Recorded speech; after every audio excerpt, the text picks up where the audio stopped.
여기서 오직 상무님께만 드릴 수 있는 좀 네. 근본적인 질문을 하나 드려보고 싶습니다. 지금 이런 상황에 네. 우리는 지금 정도의 약세를 그래도 왜냐하면 다른 데들이 좀 다 달러 대비해서 약하면서 수출이 좀 잘 되는 게 있으니까 네. 우리도 이 정도의 약세를 그냥 가져가는 게 좋은 걸까요? 아니면 우리는 이제는 여기서는 조금 그래도 내려가야 되는 걸까요? 환율이.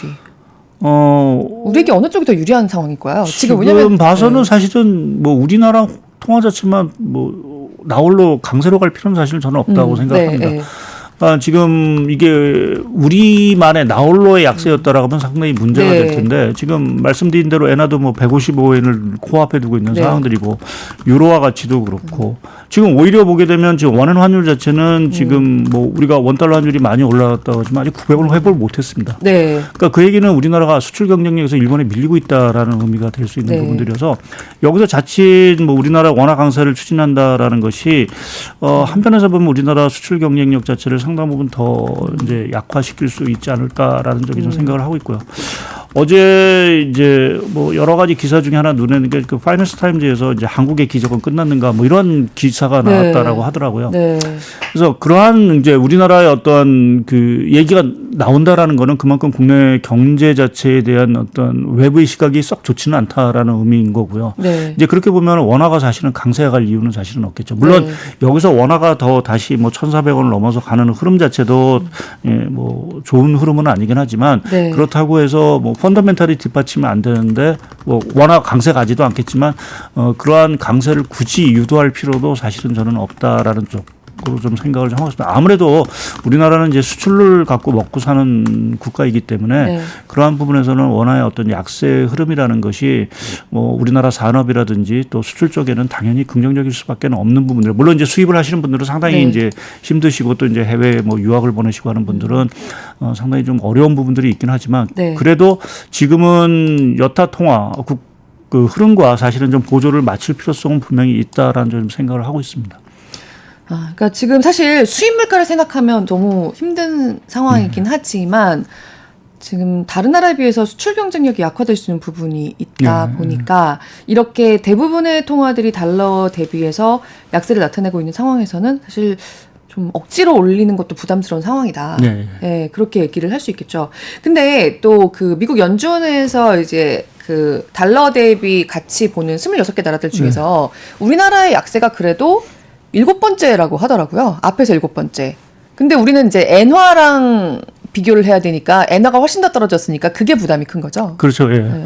그러니까 지금 우리나라가 4월 달에 들어와서 사실은 상대 여타 통화에서 상당히 가장 큰 폭으로 이제 떨어졌고요. 뭐 네. 전쟁을 하는 이스라엘 세계 통화보다도 사실 더 약세인 상황들이어서 그러한 부분에서 좀 우려스러운 부분들이 있고 또 이제 뭐 결국은 뭐 이제 넘어가는 부분들이긴 하지만 4월 위기설 뭐 이런 것들이 항상 또 이제 우리 내부적으로 있었기 때문에 네. 그러한 어떤 심리 자체도 조금 원화의 약세 부담을 사실 좀 키웠던 부분들인 것 같습니다. 근데 네.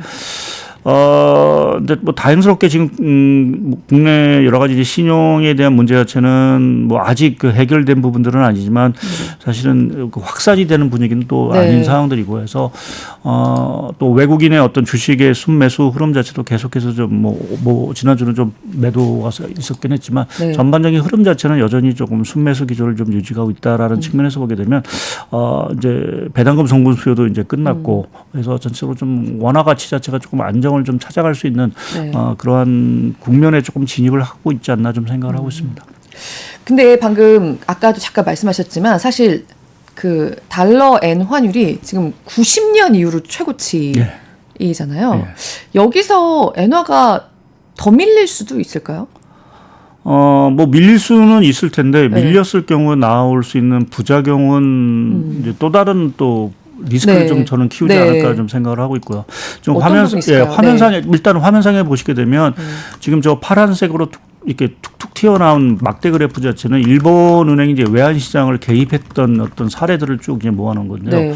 저희가 가장 근자는 2022년 9월과 10월에 한번 이제 엔화 약세 때문에 일본 은행이 이제 시장 개입을 이제 했던 부분들이 있습니다. 네. 제가 이제 엔 약세를 사실은 좀 우려하는 부분 자체는 사실은 뭐 일본이 뭐 슈퍼 엔저 하면서 사실은 일본 주가라든지 경기가 이제 상당히 회복하는 데 일조를 했지만 만약 155엔을 뚫고 160엔대로 진입을 한다라고 했을 때 과연 외부 시각 자체는 그렇게 썩 좋을까라는 네. 좀 생각을 해봤습니다. 왜냐하면 일단 일본 경제가 지금 가장 큰 문제는 내수 회복이 이제 가장 큰 시급한 과제인데 네. 뭐 어느 나라나 마찬가지지만 사실은 엔화가 통화 가치가 약세가 되면 당연히 내수 경제는 부정적인 영향을 미칠 네. 수밖에 없습니다.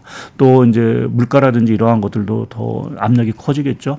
이제 그렇게 되면 일본 은행이 저 엔화의 어떤 약세를 막기 위해서 생각보다 일찍 금리 인상에 나설 수 있는 부분. 이제 그렇게 됐을 경우에는 당연히 내수 경제에도 악영향을 미칠 거고 또 하나 문제가 되는 거는 사실은 일본이 정부 부채가 뭐 아시겠지만 GDP 대비 뭐 200%가 넘는 정부 네. 부채를 갖고 있는 상황에서 금리가 조금씩 올라갈 때마다 나타날 수 있는 그 상한에 대한 부담감들. 네. 이제 그거는 결국 일본 경제가 자칫 위기로 갈 수도 있다라는 이제 공포심을 또 키울 네. 수 있는 부분들이 있고요. 그러한 측면에서 보면은 이제 일본 입장에서도 뭐 슈퍼 엔저를 뭐 어느 정도는 유지하는 거는 필요하긴 하겠지만 과도하게 일본의 엔화 가치가 떨어지는 것도 사실은 경계해야 되는 부분들이 좀 네. 있을 필요가 있을 것 같습니다. 그래서 이게 160엔, 뭐 170엔 뭐 이런 식까지도 간다라고 하면 정말 일본 정부 입장, 일본 경제 입장에서는 사실은 좀 저는 개인적으로는 좀 악재가 출현한다라고 좀 봐야 될 것 같고요. 어떻게든 저기는 지키려고 하겠네요.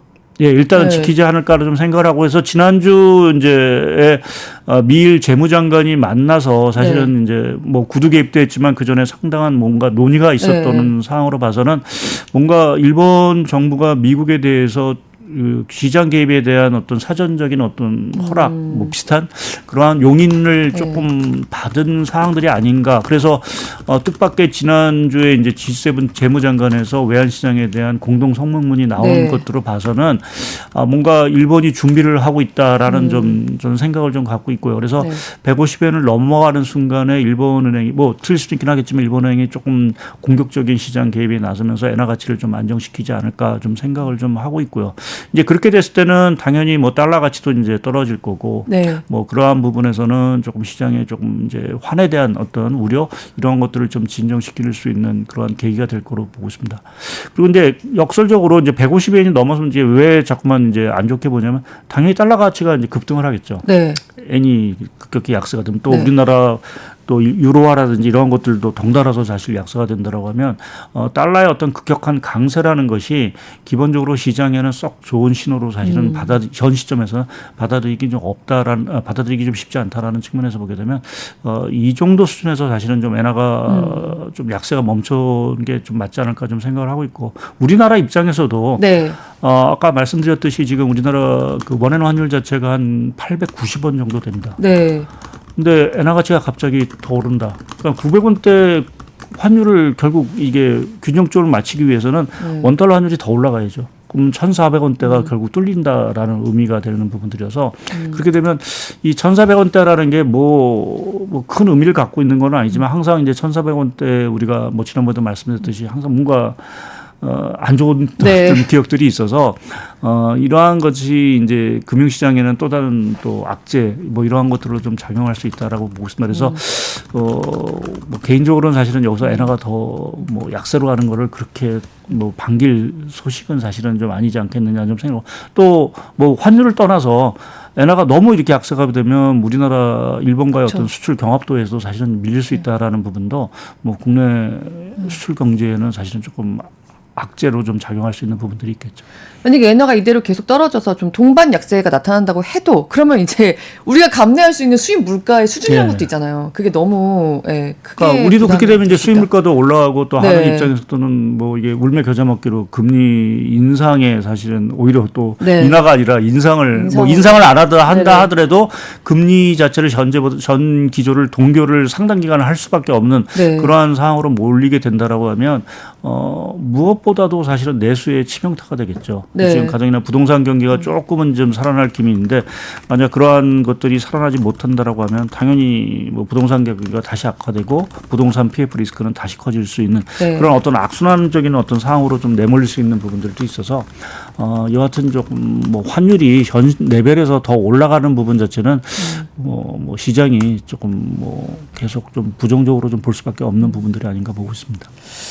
일단 한미일 재무장관이 만나서 어느 정도 서로 양해를 주고받은 모습이 일단 나왔으니까 환율에 대해서는 그런 부분을 주의하면서 좀 지켜보고 이 정도에서 좀 멈췄으면 좋겠다. 약간 그러니까 안정됐으면 좋겠다는. 이번 네. 목요일 금요일 날 이제 BOJ 통화정책회의가 있습니다. 네네. 그래서 이번 금요일 그러니까 금요일 날 이제 발표가 되겠죠. 금요일 날 이제 네. 일본은행이 과연 어떠한 액션을 또 우에다 총재가 어떠한 발언을 하냐에 따라서 150엔이 뚫릴 수도 있고 네. 또 뭐 오히려 조금은 좀 안정을 좀 찾을 수 있는 부분들도 있어서 뭐 말씀하신 대로 이번 주에 많은 이제 경제 지표와 뭐 또 회의도 사실은 좀 열려 네.